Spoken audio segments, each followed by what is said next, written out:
Aš manau, kad kiekvienam lietuviui tai labai svarbi šita šventė, ypač kad tokią dieną galim pagerbti tautinę giesmę, tokią dieną susitelkiam, tokią dieną galvojam vien tik tai apie gerus dalykus, tokią dieną iš vis susibaram, ko šiais laikais taip retai taikosi, kad žmonės sueitų, prasmingai praleistų laiką.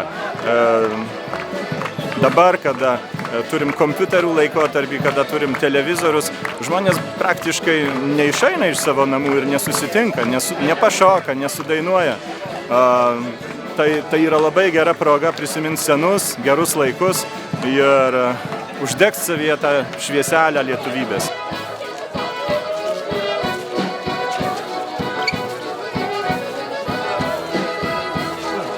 Aš atvykau iš Tauragės į Kalvarijos miestą ir su autobusu ir mes atėjome pėsčiomis nuo Kalvarijos iki Punsko pėsčiomis.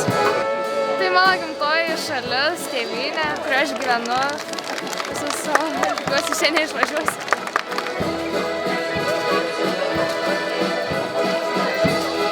Šiandienos įspūdžiai labai malonu susitikti su pažįstamais.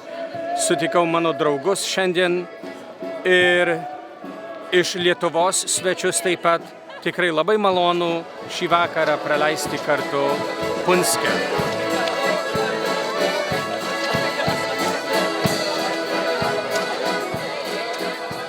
Šiaip malonu susitikti su žmonėm, malonu dalyvauti šitoj šventėje. Aš iš tiesų pirmą kartą ir kiek suprantu, šita tradicija yra visiškai nauja.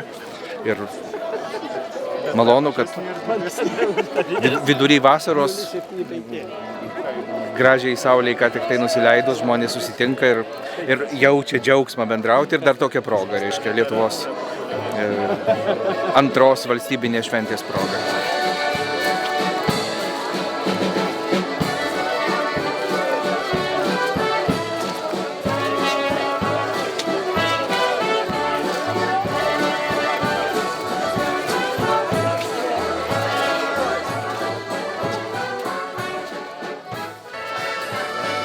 Šiandien, kad būtų tikrai šventa, tai su šeima, anūkus, su žmona, Marčia, nuvažiavom į Trakus, į pilį.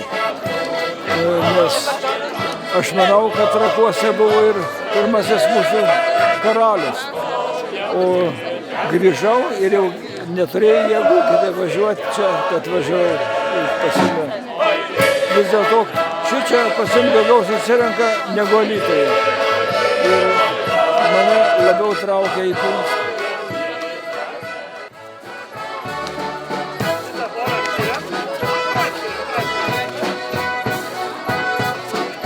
Šiaip tai iš tikrųjų daug reiškia.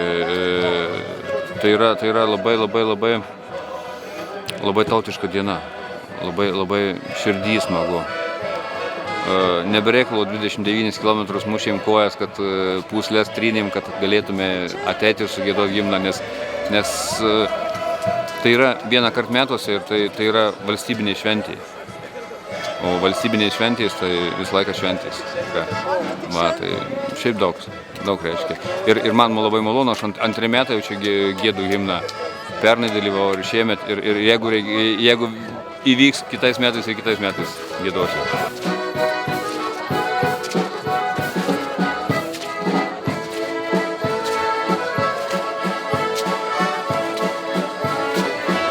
Kažkokia pareiga tokia vidinė.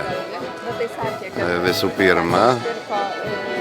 Ir pastebėjimas žmonių, kurie atėjo į šią šventę. Ar dažnai tenka čia giedoti himną Punske?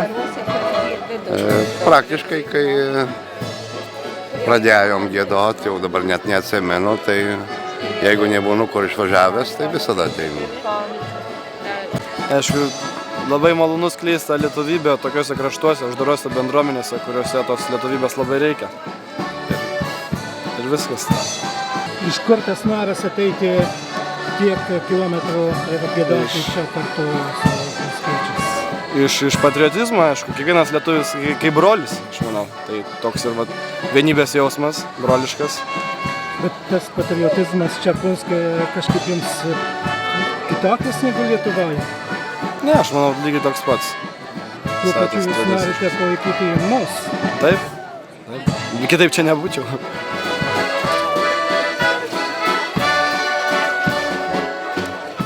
Man asmeniškai, aš priimu šitą labai asmeniškai. Kadangi esu liktai ir arti, bet ir toli nuo Lietuvos. Ir visų pirma, tai man ilgesys yra.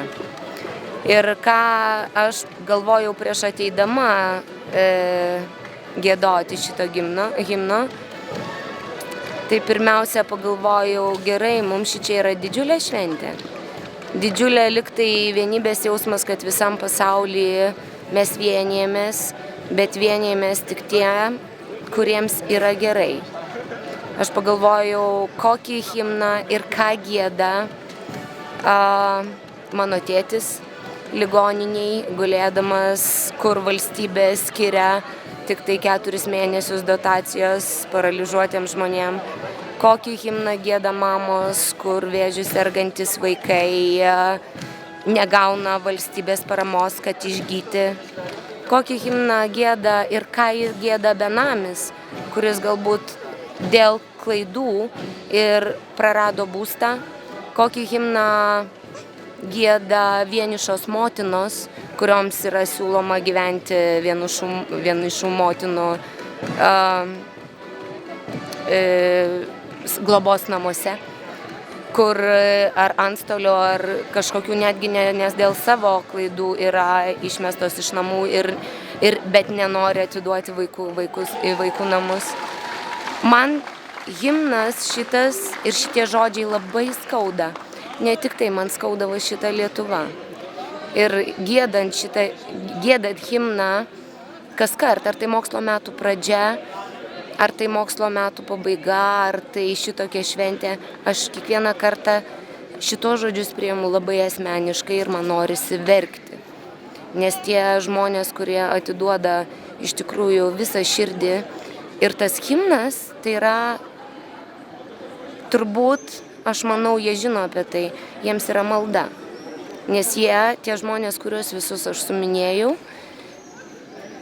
jie būtent tiki šitais žodžiais ir galbūt šita diena ir šitas kartu giedojimas ar prie šiukšlių konteinerio, ar bent jau pagalvojimas, ar vienišų mamų, nežinau, klube, ar suteiks vilties ir sumažins savižudybių skaičių Lietuvoje bent kažkuriam laikui. Bent vieną žmogų išgelbės šita diena ir šitas giedojimas kartu.